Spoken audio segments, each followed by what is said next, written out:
Hi there, Chris, Chap in the Cap, Motolegends. Something a little bit different today. Today I want to talk about gear for potential globetrotters. Now, a lot of bikers fantasize about dropping everything and heading off into the sunset. Got to admit, I feel particularly like that most Sunday evenings after a busy weekend here in the shop. The chances of me ever getting round to it, I suppose, are pretty slim, but we all have our dreams, and personally I spend far too much time on the internet looking at the routes that I would take, the kind of bike that I want to ride on such an adventure.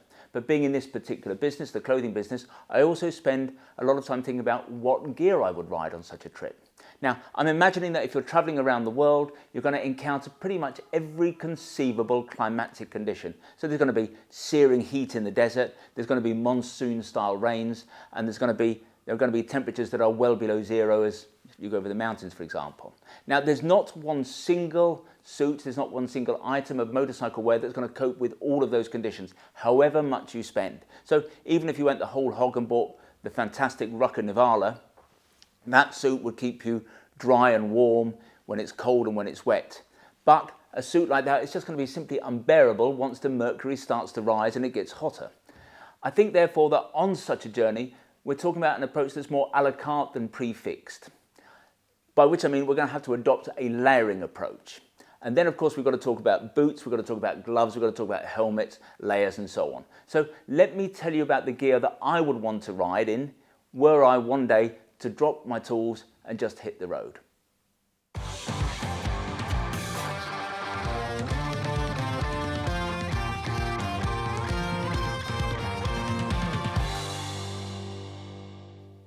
Let's start with the jacket. Any jacket with a waterproof membrane is going to keep you dry when it rains, and that membrane is also going to protect you from the effects of wind chill. So it's going to keep you relatively warm in colder conditions. But if you're riding somewhere really hot or you're working hard on the bike off-road, then you really don't want a membrane anywhere near the body, because that membrane will get in the way of the body's ability to sweat. And sweating is the body's mechanism of cooling itself down. And if you've got a membrane here, it's just not going to be able to escape fast enough in hot conditions to really keep you cool. The other problem with the membrane is it stops the cool air from reaching the body, because that air's got to pass through this waterproof membrane, which, as we know, is also a windproof membrane. So I think, as the starting garment, as the base layer for this trip, as it were, we need something that's got naturally a very high airflow, and that's going to be really important if you're riding somewhere incredibly hot. Now, you could go for a jacket that's got a removable membrane, and there are lots of jackets like that on the market. And this is one such jacket. This is the Sunny from Halvarsons. So if it's cold, if it's wet, you've got the membrane inside. If you're going somewhere hotter, you just pull the membrane out. You've then got lots of vents in a jacket like this. So this is a typical adventure jacket. It's called a 3-layer jacket. You take the membrane out, and then that's going to allow air to come through and reach the body. But these days, I think there are better options, and there are garments out there that flow air through every single panel. The other problem with a jacket, in my view, that has a removable membrane is that it can still wet out. So let's imagine you're riding along one day, you've got the membrane out, it's a hot day. The heavens open, so you stop. You insert the waterproof layer, you zip it in, you carry on riding. You're going to stay dry. The rain stops, you stop, because you want to take the waterproof membrane out. You do that, but then you're left with a soaking wet, sodden wet outer jacket, and that's not particularly nice to ride in. So I think that for me, if I was doing a trip like this, I would want a solution where I was wearing the waterproof on the outside, which is the most sensible place for a waterproof to be. Now, a personal favourite of mine is this jacket. This is the Marrakesh jacket from Klim. It's made from a super strong Cordura Mesh 1000 denier Cordura with stretch built in. It is strong, it's breathable, it's the most comfortable jacket you'll ever wear. And what I do when I'm wearing this in the UK, because that's where most of my riding is obviously, I layer up as necessary. So I'll put a thermal underneath, a wind layer, or I'll put a down jacket, I'll put a waterproof on the outside, and it does pretty much everything I could ever want. But I think that much as I love this, much as I love the Marrakesh, if I were going on a journey that was going to last potentially many years, I'd want something even more protective, perhaps something even more robust, albeit without sacrificing in terms of breathability. And for me, that jacket would again come from Klim, and it would be the Enduro S4, which is basically this jacket. And what it is, it's the Marrakesh, but in some ways on steroids. A lot of these grey areas are the same material as this, but then you've got a very highly abrasion resistant mesh panels. You've got these panels that are very strong but still allow air to flow through. Here on the shoulders and on the elbows, you've got areas of super fabric. So I just think on a journey of the sort that we are discussing, you've got to imagine that something's going to go wrong one day. You're going to want that extra layer of protection just in case. So I think that's the garment that I would go with. I think it's the perfect solution. The jacket comes with D3O, a suite of D3O in the shoulders and elbows in the back. It's got, rather like the Marrakesh, no thermal component at all, so we'd have to cope with that. And it's going to be pretty useless in the rain, the same as this. But I think for me, the starting point would have to be the Baja S4. Let's now talk about the pants, or as some of our clients still insist on calling them, motorcycling trousers. You cannot teach an old dog new tricks, and it has to be admitted that I am an old dog, so I would find it difficult contemplating undertaking a journey like this wearing anything but my favoured Gore-Tex single layer jeans. In other words, a pair of these. These jeans are as comfortable to wear as a pair of Levi's because they're single layer, they don't have a Kevlar lining, they flow loads of air, they are technically stronger than leather, and you could walk around, you could walk into any bar in any part of the world and you would not look out of place wearing a pair of these jeans. So of course, I would be taking a pair of Gore-Tex jeans along with me. But I suspect that they would not be the only pants that I would take in my panniers, because in the very hottest conditions, a trouser like this, which is the lower half of the Baja S4 jacket that I've mentioned, a pair of pants like these are going to flow even more air. So let's imagine that you're in the outback in Australia, the temperatures are high 30s, even the 40s. Of course, what you've got to bear in mind is that in those conditions, whatever you wear, you're just going to be hot. But these are going to flow much more air than even the lightest single layer jean. This is going to be about as nice as anything to wear when the temperatures are that high. In most respects, these pants mirror the jacket. Every single panel flows air. They come fully armoured with D3O in the knees and the hips. You've got these areas of super fabric. So this is a trouser that's going to be pretty reassuring if you do end up, for whatever reason, sliding down the tarmac. Like the jacket, we still need to find a way of staying warm and staying dry, and we'll come back to that. But my view is that with the Baja jacket, this pair of pants and a pair of Gore-Tex, I'm going to be suitably attired for just about any occasion, perhaps with the exception of the occasional dinner party. So back to the jacket now. We've already implied that with this outfit, we're going to have to adopt a slightly more a la carte approach, in other words, a layering approach. So if we want to stay warm and dry when it's cold and wet, we're going to need to wear other garments underneath the Baja S4 jacket or on top of the S4 jacket. Now, when it's warm, when you want to be warm and it's freezing cold, the best thing to wear under a jacket like that is going to be a down jacket of this ilk. This particular jacket is the Klim Maverick. It's made from 90% goose down, 10% goose feathers, but Rucker do a very similar jacket. That one's called the Down X. That's 90% duck down and 10% duck feathers. It's going to be pretty much the same. It does the same job. Either of them are going to work really well. But at times in the extreme cold, you might need a little bit more help.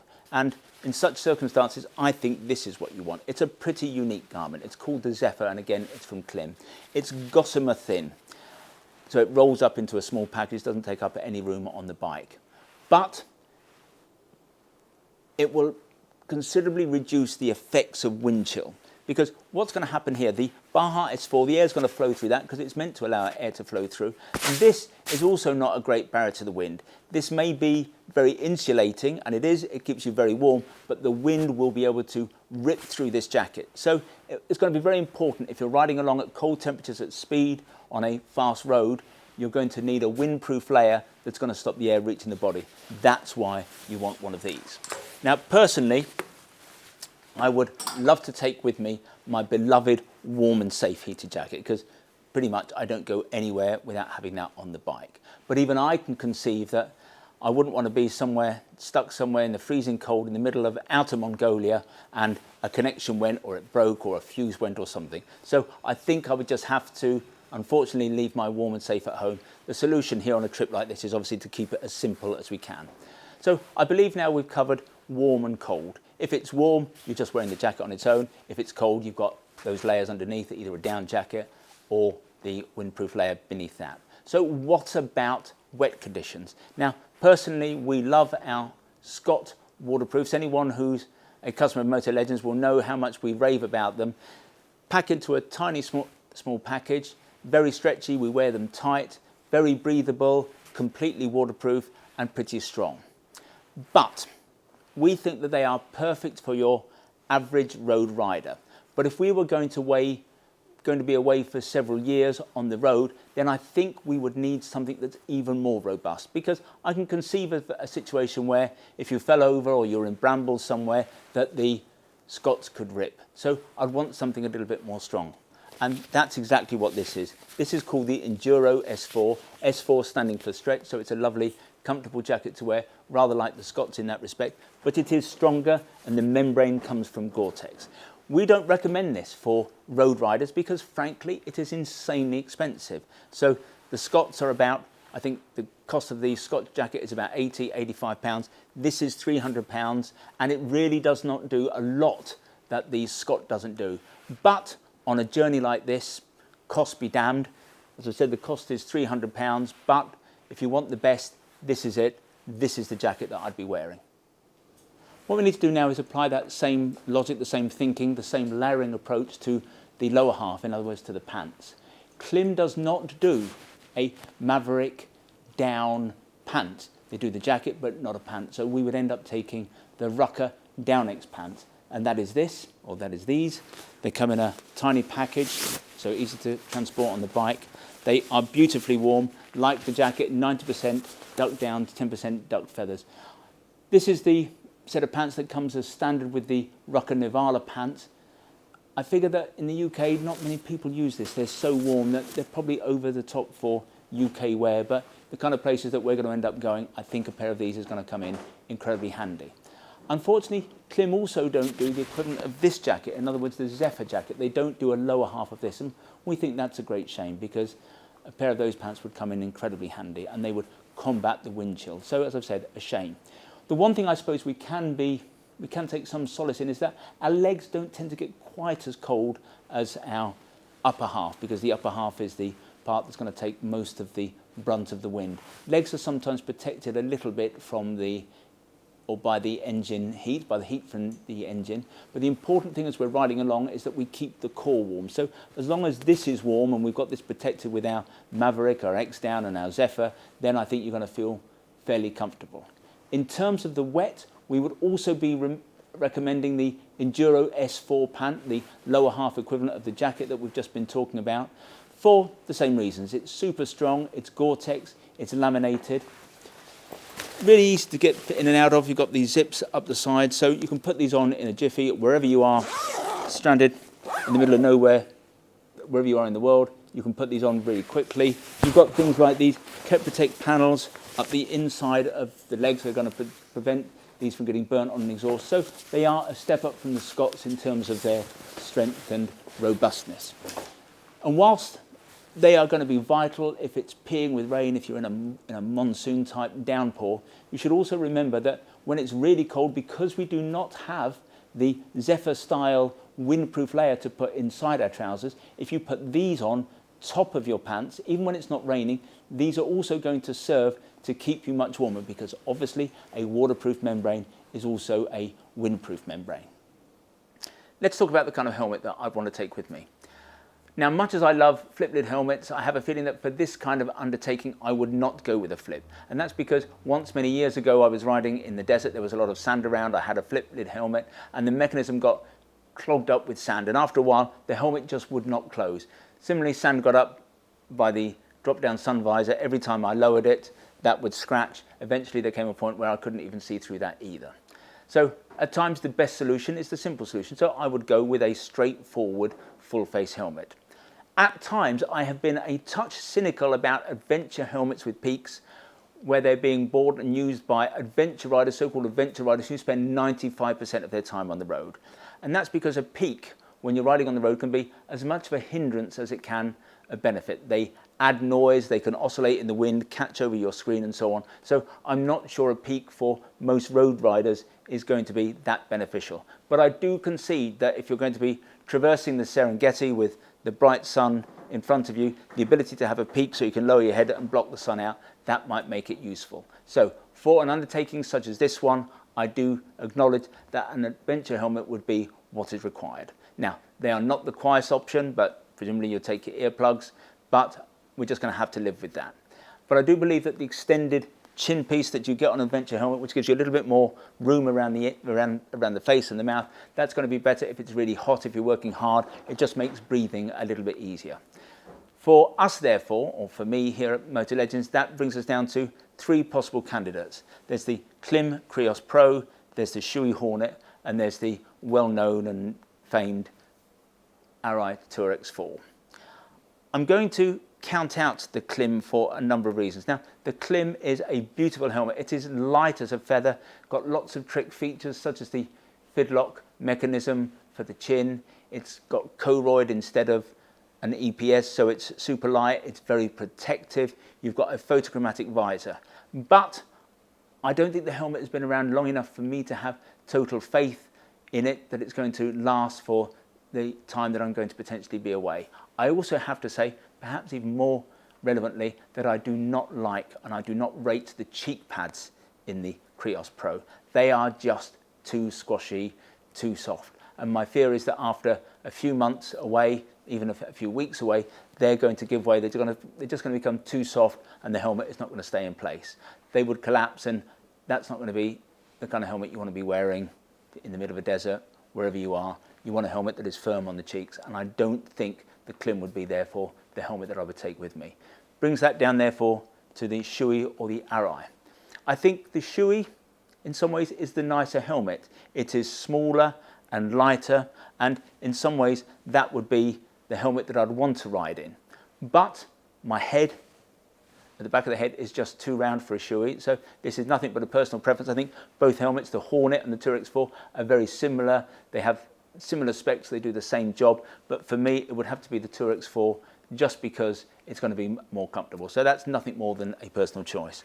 One of the things that I would take, however, is a pair of goggles, because there are going to be times when you don't want the visor, where a set of goggles is going to come in more handy. Again, in sandy conditions when you want to protect your eyes from the dust and the sand, I think a pair of goggles like this is going to come in useful. These are the Viper Pros from Klim. What's more, these do have a photochromatic lens, so in that neither of these helmets comes with a drop-down sun visor. I think there are going to be times where a pair of Klim goggles, these, as I mentioned, are the Viper Pro, these are the Black Ops versions which have the photochromatic lens. I think these are going to be a particularly useful addition. Boots. The strongest and safest solution in terms of footwear would clearly be one of those big plastic enduro style jobbers that you get from people like Alpenstars. But those boots are very uncompromising. Yes, they are supremely protective, but they're not particularly nice to wear. And certainly when you get off the bike, they're not really very nice to walk around in. Everything in motorcycling is a compromise in one way or the other, and I think we would go for what we would term a crossover boot. A crossover boot is a boot that's somewhere between a road boot and an enduro boot. So that's the kind of boot, that's a typical, these are from TCX, these are the Drifters, these are typical crossover boots. Everybody does them. As I've said, that's the TCX, but Gayan, Forma, Falco, they all do a similar looking boot. They all look identical. They all do the same kind of job. Now, this is perhaps becoming a little bit boring because it's beginning to sound like an advertisement for Klim, but so be it. They are the specialists in this arena. Personally, I would go for these boots. They are the Klim Adventure GTX boots. I would personally want to undertake this journey mainly in a tall boot. I'm just going to feel safer. Now, I know that Charlie Borman, on his recent trip, the long way up all the way through South America, he wore a short boot, but I just don't think I would feel sufficiently protected in a short boot. I suppose in some ways they had all the services around them if things did go wrong, but if you're going to be in the middle of nowhere and you're going to risk an accident, I just think it makes sense to have a tall, strong boot. And what is nice about these boots is that they are almost as strong as an enduro boot. This is a very rugged, tough boot, but it's still pretty comfortable to walk in. I don't think there's going to be a lot of difference in the walking ability between these and these boots. So I think this is a great compromise. But I think I would be tempted to strap onto the panniers just for those days where I was on less arduous terrain, where perhaps there was a road section. I would be tempted to also pack a pair of these. These are the Outlander boots. It's still a tough boot. It's still an off-road adventure boot, but being shorter, it's much, much nicer to wear. So that's where I would go. The adventure boots, these adventure boots from Klim, are superbly comfortable. The Outlanders, though, even more so. Gloves. As we've discussed with some of the other items and products we've looked at, there's no single style, there's no single type of product that's going to work in all conditions, and so it is with gloves. But the beauty of gloves is that they are so small that it's not going to be particularly difficult to pack a few pairs with you. And in our view, you're going to need one of all the three main categories of glove. You're going to want a summer glove with no membrane. So that's a glove that you're going to wear in the hottest conditions because you want something that's going to flow air. You're going to want what we call a summer waterproof glove. That's a lightweight glove, but with a waterproof membrane. You're going to wear that when it rains, obviously, but also in slightly cooler conditions because the membrane is going to keep the cold air from your hand. So that's a glove that I think you're probably going to wear a lot of the time. And then when it's really cold, you're going to want a full-on winter glove because presumably on a trip like this, you're going to come across hugely cold temperatures, and in those temperatures, you want to keep your hands warm. You're going to need a proper thermal glove. We have chosen three gloves. Very simple. These are personal choices. This would be my chosen non-membrane glove, my summer glove. This is the Rucker Force Air. I just love them. They're super comfy. But everyone does, again, a glove like this. So Klim has the induction.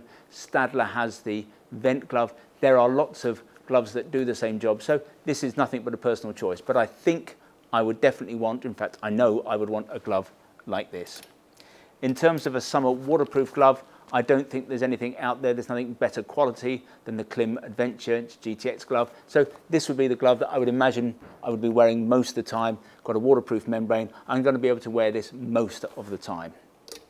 In terms of a winter glove, I would actually go, even though there are fancier gloves, there are more expensive gloves, the gloves that we think are as warm as anything out there are these, and they are the Richa Nordic two-finger gloves.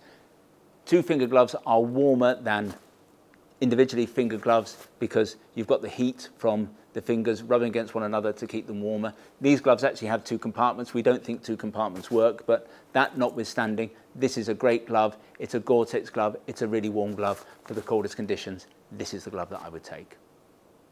Of course, there's lots of other stuff that I would need or want to take with me. So I'm just going to go through some of those items. Socks. You're going to need to take quite a few pairs of socks. I think the best motorcycle socks on the market right now are Daytona socks. I'd also want to investigate the socks that are made by Bridgedale, famous British walking brand. A number of our clients swear by them. I'm hoping that we're going to take them on here soon at Motolegends, so I'll be looking at their socks. I wouldn't leave home without a number of sets of merino wool. Merino is amazing stuff. It breathes really well, so wicks moisture away from the body. The thicker stuff is very effective because it stores heat very effectively. And merino holds a lot of moisture without making the wearer feel wet. So it's very effective if you're working hard, if you're sweating a lot. Importantly, for reasons I don't really want to go into here, it doesn't stink like some other base layers do. So you can wear a merino base layer for a week, for 2 weeks, even more, without it becoming too malodorous. And I think what I would be doing is taking some lightweight, say 150 GSM layers, a top and a bottom, and some heavier 260 gram tops and bottoms, again for the colder weather. The best merino, of course, comes from icebreakers, so I'd be packing as much icebreaker as I had room for. I would be wanting to take some tubes, I suppose, to keep my neck warm, so some of those. I want a balaclava or two for cold conditions. I'd also want to pack some Rucker Infinium gloves. Now, these work better than the silk inners that people often put inside their gloves. This is basically a second windproof layer. So even though I have already packed 3 pairs of gloves, putting these inside any of those gloves is going to make them somewhat warmer. So if I didn't want to have the encumbrance of a super heavyweight glove, but I was getting a little bit cold in my summer waterproof gloves, I'd put these on. It would increase the temperature. It would just make it more comfortable riding. Now, the reality is that much as many people here, and I'm not just talking about Sarah, much as many people here would love to see me disappear for a couple of years, it's probably not going to happen. Now, I have ridden all over the world. I've never done anything like this. I've never been away for an extended period. So some might say I've got no idea what I'm talking about. And that might not be unfair. Although I've spoken and I've seen and I've read about some people who have undertaken trips like this, and they really have worn the wrong gear. The truth is that we know gear, and if I was undertaking a journey like this, I'd be wanting to edge all the adverse conditions a little bit in my favour. So here at Motolegends, we understand gear, we know how it works, we know what works in what conditions. So I believe I've put together a package of some great pieces for a journey like the one that we are discussing. If you disagree, leave some comments. We'd love to hear what you think we should be taking. There's one thing for sure, Graham, we're going to need a bigger bike.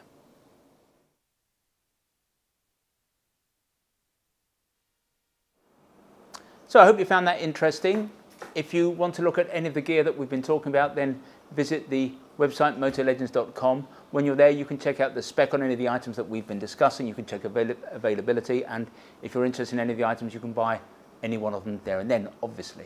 When you buy from us, we try to make the process as simple, straightforward and risk-free as we possibly can. There's no delivery charge on any item of protective wear that you buy from us. Returns are totally free, and what's more, you get a full 12 months in which to decide whether you do want to return something to us. We have the best price promise in the business. Now, John Lewis is rightly famed for its never knowingly undersold price promise. We go one stage better. If you can find anybody selling anything that we sell at a price that is lower than ours, we will beat that competitor's price by a full 10%. There are a few terms and conditions associated with what we call our price beat. Nothing particularly onerous, but if you are going to price beat us, I suggest you visit the website and check out what those terms and conditions are. If in the future you'd like to receive bulletins from us about new products, then go to the website. At the top of every page there's a piece of script that says newsletter sign up. Click on there, within seconds you'll be in business. If, however, you would prefer to get your information videographically, that is to say in this form, we would be simply delighted if you want to subscribe to our YouTube channel, and you can do that by clicking on the button below. Now, this is 2021. Last year, 2020, we gave away to a YouTube subscriber a Mutt 125cc motorbike. It was a lovely little cutie. We had customised it a little bit to look like a Steve McQueen desert sled. But this year, 2021, we're going upmarket a little bit. We're going to be giving away just before Christmas a Fantic 250cc Caballero Scrambler. But we're not going to be giving it away to a YouTube subscriber. Rather, we're going to be giving it away to somebody who follows us on Facebook. So if you want to stand a chance of winning this lovely little bike, then go over to Facebook and obviously follow us. Finally, I'd like to make a play for our little shop here at Motolegends. We're based about a mile from the centre of Guildford, a mile from the railway station. And as I've intimated, the shop itself is small. It's got a small footprint, but it's attached to our warehouse where we have more than £2 million worth of gear arranged over 3 floors. Technically makes this the second largest motorcycle apparel shop in the UK. But we think that we are far more than just the amount of merchandise we have here in the building. We're about service, we're about personal fitting. If you want to check us out, visit Trustpilot. We have the highest 5-star ranking in the business. When you come to see us, we'll serve you only the finest Italian illy coffee, or we'll serve you proper Yorkshire tea in a proper teapot. And who knows, if you're lucky, you might even get to taste one of our superb motorcycle-shaped shortbread biscuits. Anyway, this has been Chris. I hope to talk to you again soon.